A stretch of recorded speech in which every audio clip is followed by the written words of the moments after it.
Hello નમસ્તે, જય શ્રી કૃષ્ણ. કેમ છો બધા?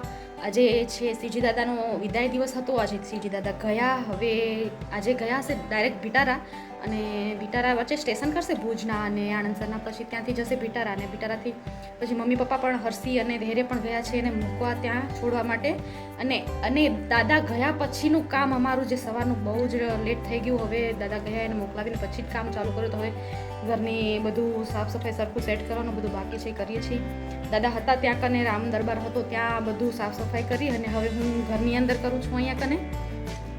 તો હાલત જો ઘરની તમને દેખાશે કે બધું બેડને જેમ તેમ બધું થઈ ગયું છે અહીંયા કને. બહુ લેટ થઈ ગયું. તો હવે બધું સવારના હર્ષી ગઈ. આજે તો દાદા ને દાદી ભેગી સૂતી હતી હર્ષી, પણ અહીંયા કને પછી બેડશીટ ને બધું સરખું કરીને આજે સેટ કરી નાખું. બેડશીટ નવી ચેન્જ કરવી છે કેમ કે મેલી થઈ ગઈ છે, તો બેડશીટ હવે એને ચેન્જ કરી દઈએ ને બેડને સરખું કરી દઈએ. ઘરની અંદર ઝાડું ને હજી કચરાને પોતા બાકી છે, અને ઘડિયાળમાં 9:30 થઈ ગયા છે. સેલ્ફી સ્ટાઇલ છે તો 9:30 તમને ઉલટા દેખાતા હશે, પણ 9:30 થઈ ગયા. હવે કામ કરીએ જલ્દી, લેટ થાય ને તો વળી પાછું બપોરનું કામને પણ લેટ થઈ જશે. તો ચાલો મારી સાથે હું કરું છું, કેમ કરું છું, કેટલી જલ્દી આજ કરવું પડશે, જોતા રહો મારી સાથે. અહીં નિશાને પણ એવું જ છે, એને કાંઈ કામ સૂચતું નથી, તો એ બે બહેનો ભેગી થઈને એને ભાભીથી વાતો કરે છે, શિવન્યાથી વાતો કરે છે, ભત્રીજીથી.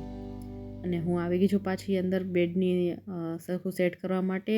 એક્સ્ટ્રા કબાટની અંદર વસ્તુઓ હતી એ પણ હું પાછી સેટ કરું છું. અને આ છે હર્ષી માટે નિશાએ આપેલું મેકઅપ બોક્સ, જે હર્ષીને બહુ જ ગમે છે. જો કેટલું મોટું છે અને સરસ છે. આ નિશાએ હર્ષીને આપ્યું છે. નિશા પાસે હતું તો હર્ષીને આપ્યું છે. હર્ષી કોઈને અડવાતી નથી, મારું છે, હું કોઈને નહીં આપું. બહુ સરસ છે, એકદમ મોટું. અને એને પણ હું હવે સાચવીને રાખી દઉં, પછી વળી જરૂર પડશે ત્યારે કાઢીશ. હર્ષીને જરૂર પડશે, અત્યારે તો નથી જરૂર એની.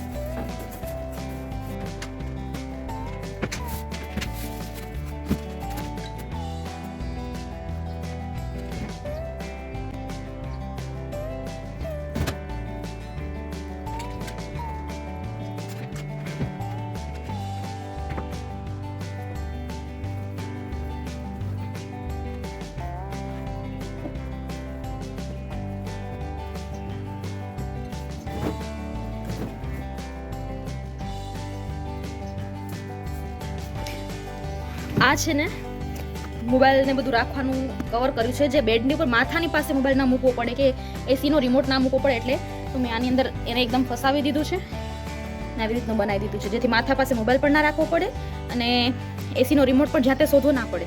કાંઈ બી એવી વસ્તુ હોય તમારી જે એ બી આની અંદર તમે મૂકી શકો. આ મેં કેવી રીતે બનાવ્યું છે એ જો તમને જોવું હોય તો ઉમા ક્રિએટિવિટી ચેનલ છે મારી બીજી, એના અંદર તમે જઈને જોઈ શકો છો. તમે જોઈશો તો આની લિંક હું તમને મોકલી દઈશ ડિસ્ક્રિપ્શન બોક્સમાં.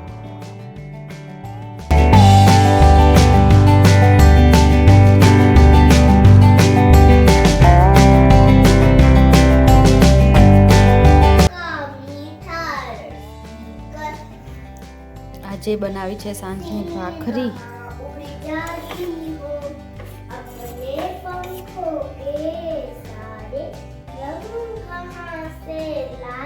હર્ષીબેનનું ચાલુ છે જમવાનું અને રાઇમ્સ પણ બોલવાનું સાથે ચાલુ છે.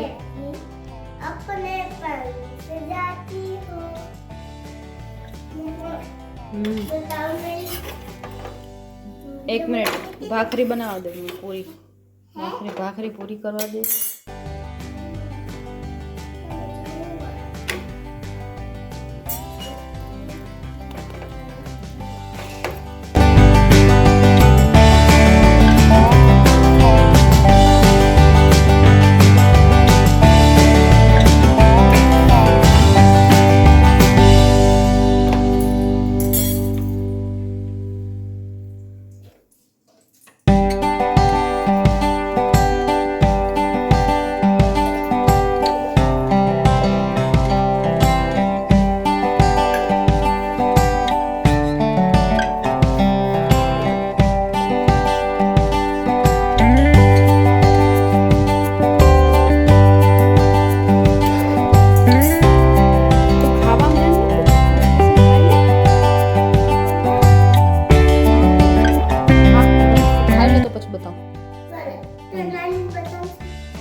બધી બેસીને પલાઠી વાળીને ખા.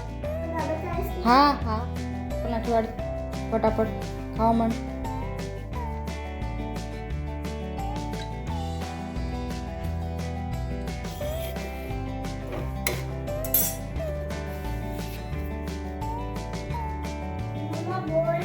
હવે મારી ભાખરી અહીંયા બની જવા આવી છે અને હર્ષીનું જમવાનું પણ પૂરું થવા આવ્યું છે અને ધમાલ મસ્તી તો જે સૂસે નહીં ત્યાં સુધી ઓછી થવાની નથી. તો હવે ફરી હું મારા બ્લોગનું અહીં એન્ડ કરું છું. જો તમને મારો બ્લોગ પસંદ આવ્યો હોય, વિડીયો પસંદ આવ્યો હોય તો જરૂરથી લાઈક કરજો અને તમારા બધા મિત્રોની સાથે, રિલેટિવ્સની સાથે શેર કરજો.